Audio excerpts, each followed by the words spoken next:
आदरणीय दिदीबहिनी तथा दाजुभाइहरू, निर्धारित समयभन्दा 1.5 वर्ष अगावै ताजा जनादेशका निम्ति जनता समक्ष जानुपर्ने अवस्था सिर्जना होला भन्ने अनुमान हामी कसैलाई पनि थिएन।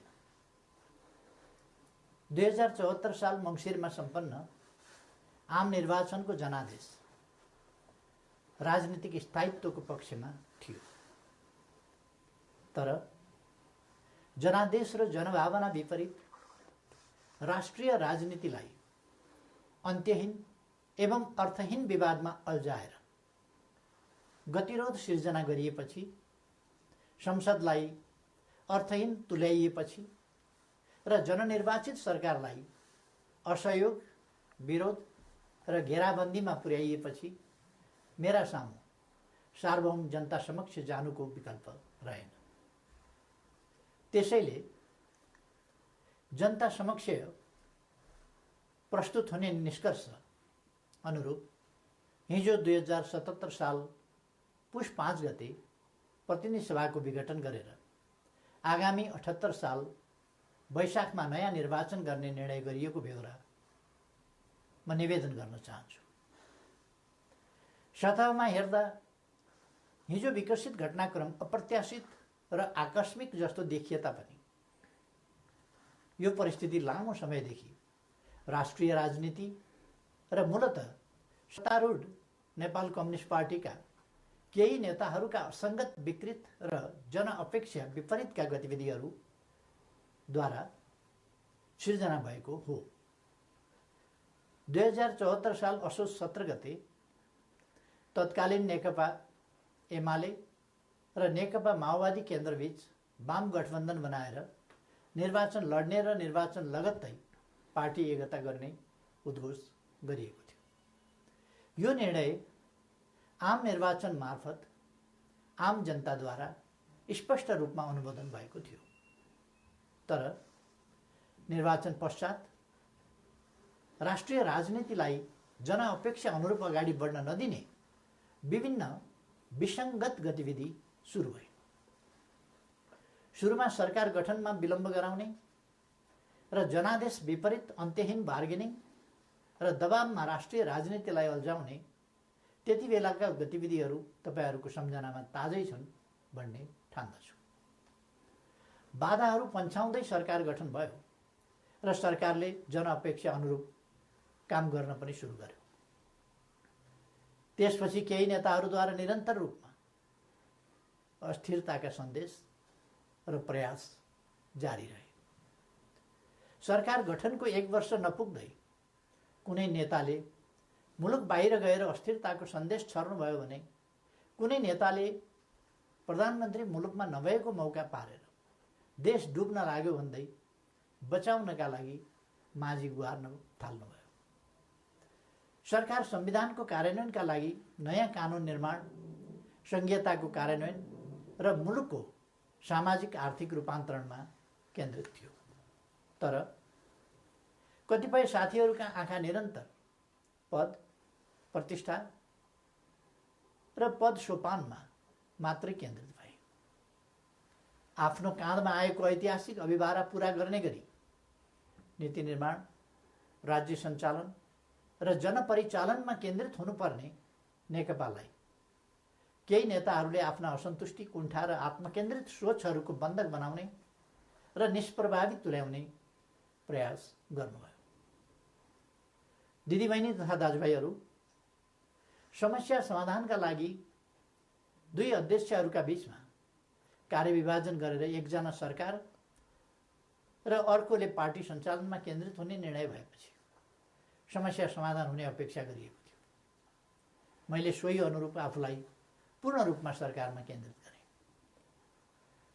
यसबीचमा पार्टी काम कति अगाडि बढ्यो, एकीकरणका बाँकी काम कति पुरा भए, महाधिवेशनको तयारी कति अगाडि बढ्यो र जनतालाई समस्या परेको बेला विशाल पार्टी पङ्क्तिलाई कति परिचालन गरियो, यसमा मैले केही भनिरहनु पर्ला जस्तो लाग्दैन।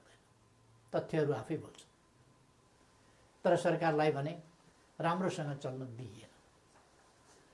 पार्टी घोषणापत्रको मर्म र समृद्ध नेपाल सुखी नेपालीको अभियानलाई हाँक्न सक्ने गरी योग्यता क्षमताका आधारमा मन्त्री परिषद पुनर्गठन गर्न खोज्यो भने आफ्नो र पराईका कित्ता काट गरेर टुङ्गोमा पुग्न दिइएन।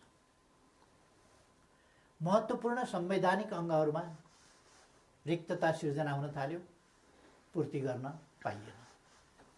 पछाडि परेका सामाजिक समुदायको हितका लागि विभिन्न संवैधानिक आयोगहरूको व्यवस्था छ, तर 2.5 वर्षसम्म पनि त्यहाँ नियुक्ति हुन पाएन। सरकारले दूरगामी महत्त्वका काम गरेको छ, प्रतिकूलताका बीचमा पनि मुलुकले महत्त्वपूर्ण उपलब्धि हासिल गरेको छ, युगान्तकारी काम सुरु भएका छन्, तर विपक्षी दलहरूलाई पनि उछिनेर केही नेताहरू सरकारको अनन्त विरोध र नकारात्मक मनोविज्ञान सिर्जना गर्न उद्धत भइरहनु भयो। सरकारले प्रस्तुत गरेका कतिपय प्रस्तावमाथि सार्वभौम संसदलाई छलफल पनि गर्न नदिइकन जबरजस्ती रोकेर राखियो। विगत केही महिना यता सरकार कस्तो कठिनाइ बीच काम गर्न बाध्य भयो र कस्तो घेराबन्दीको शिकार भयो भन्ने बारेमा यहाँहरू अनभिज्ञ हुनुहुन्न भन्ने म ठान्दछु। मैले राज्य प्रणालीमा पनि र पार्टी संरचनामा पनि नेतृत्व हस्तान्तरणको एउटा वैधानिक प्रणाली बसाल्ने प्रयास गरेँ।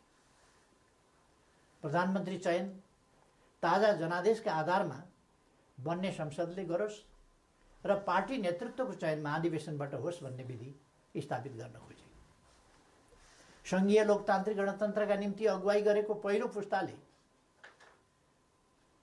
संरक्षक र उत्प्रेरकको सम्मानजनक भूमिकामा रहोस् र मुलुकको नेतृत्व सामाजिक आर्थिक रूपान्तरण र समृद्धिको मिसन पूरा गर्न सक्षम र सक्रिय नयाँ पुस्तामा हस्तान्तरण होस् भन्ने मार्गचित्र प्रस्तुत गरे। यसै मान्यताका आधारमा 5 वर्षको सरकारको नेतृत्वपछि सुयोग्य नेतृत्वलाई जिम्मेवारी हस्तान्तरण गर्ने र महाधिवेशनद्वारा पार्टीको कार्यकारी जिम्मेवारीबाट अवकाश लिने घोषणा समेत गरे। मुलुकको जटिल अवस्थामा नियमित महाधिवेशन हुन नसक्ने हो भने पनि विशेष महाधिवेशन गरेर अध्यक्ष पद हस्तान्तरण गर्न इच्छा गरे र योजना पनि प्रस्तुत गरे। तर महाधिवेशनका लागि साथीहरूले 4 महिना पनि कुर्न सक्नु भएन। उल्टै मेरो राजनीतिक चरित्र हत्या गर्ने गरी अत्यन्त लाञ्छित र अपमानित गर्दै आरोप पत्र पेश गर्नुभयो। त्यसलाई पार्टीको लोगो र कार्यालयको दुरुपयोग गर्दै राष्ट्रव्यापी रूपमा वितरण गर्नुभयो र वस्तुतः पार्टी विभाजनको अप्रत्यक्ष घोषणा गर्नुभयो। अर्कातिर भित्रभित्रै प्रधानमन्त्री विरुद्ध अविश्वास प्रस्तावको तयारीलाई अगाडि बढाउनुभयो। पार्टी अध्यक्ष एवं संसदीय दलका नेतालाई थाहै नदिई संसद अधिवेशन बोलाउन हस्ताक्षर सङ्कलन गरेर साथीहरूले संविधान विपरीत पार्टी प्रणाली र पद्धतिमाथि यसअघि नै गम्भीर आघात पुर्याउनुभयो। यसपछि नै पार्टीभित्रको अवस्था निकै गम्भीर र सङ्कटपूर्ण बन्न पुगेको। अस्ति पुस 4 गते मात्रै पनि मैले पुष्पकमल दाहाल जीको निवासमै गएर उक्त विग्रहकारी आरोप पत्र फिर्ता लिन, पार्टीमा सहज र स्वस्थ वातावरण सिर्जना गर्न र विशेष महाधिवेशन आयोजना गरेर नेतृत्व हस्तान्तरणका लागि पटक पटक आग्रह गरे। पार्टी एकीकरणको सङ्क्रमणकालीन प्रयोजनका लागि मनोनयनद्वारा गठन भएका र महाधिवेशन सम्पन्न गर्ने मुख्य दायित्व भएका पार्टीका नेतृत्वदायी कमिटीहरूलाई पार्टी विधान र एकीकरणको भावना विपरीत पार्टीलाई मतदानको अवस्थातिर नधकेल्न र कर्तव्यको लिकबाट बाहिर नजान बारम्बार आग्रह गरे। तर यस प्रयासलाई मेरो कमजोरी ठान्यो। केही भएको छैन, केही गरिने छैन भन्ने कुरामा अल्मल्याउँदै प्रधानमन्त्री विरुद्ध अविश्वास प्रस्तावको तयारी अगाडि बढाइयो। दिदीबहिनी तथा दाजुभाइहरू, सरकार विरुद्ध यसरी घेराबन्दी र दाउपेच गर्नुपर्ने जायज कारण के थियो र? सरकारले यस बीचमा राष्ट्रियतालाई सुदृढ गर्ने सन्दर्भमा ऐतिहासिक कामहरू गरेको छ। नेपालको वास्तविक भूभाग समेटेको नयाँ नक्सा प्रकाशन गरिएको छ। तदनुरूप सर्वसम्मतिका आधारमा संविधान संशोधन गरिएको छ। समस्या समाधानका लागि मित्र राष्ट्र भारतसँग वार्ताको तयारी भइरहेको छ। चीनसँग पारवन यातायात प्रोटोकलमा हस्ताक्षर भएको छ। नेपालको अन्तर्राष्ट्रिय छवि, भूमिका र आकर्षण बढेको छ। यसलाई सुदृढ गर्न सबैले सहयोग गर्नुपर्ने बेलामा सरकारलाई असहयोग र असफल पार्न भइरहेका यी गतिविधिका पछाडि गम्भीर षड्यन्त्र लुकेको स्पष्ट छैन र? यी घटनाक्रम हेर्दा म आजभन्दा 4 वर्ष अगाडिका परिदृश्यहरूलाई सम्झिरहेको छु।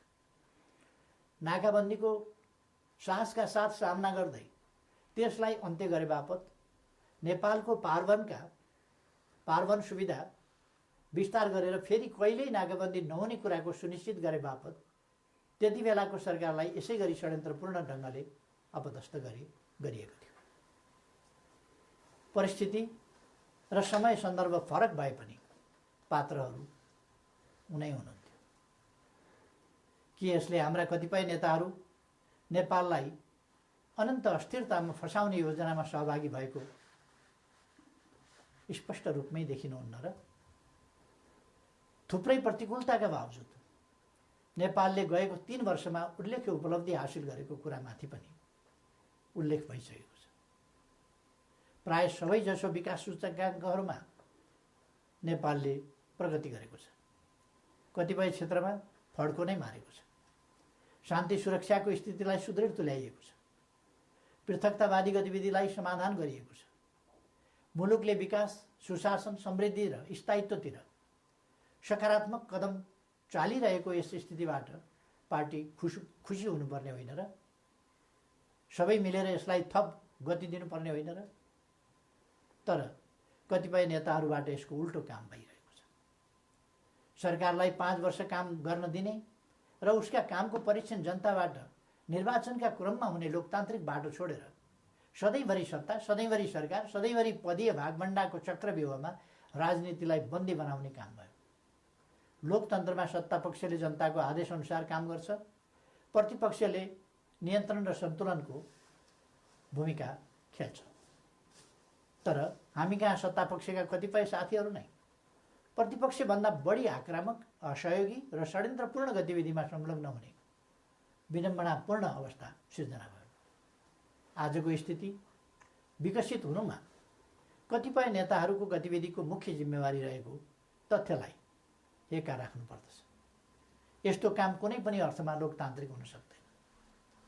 दिदीबहिनी तथा दाजुभाइहरू, पार्टीलाई एकताबद्ध रूपमा अगाडि बढाउने, नेतृत्व हस्तान्तरणको विधि र प्रणाली बसाउने र पार्टी, सरकार र संसदलाई जनताको हितमा केन्द्रित गर्ने मेरा प्रयासहरूमा यसरी निरन्तर बाधा सिर्जना गरिए। यसपछि नै म यस निर्णयमा पुग्न बाध्य भएको हुँ।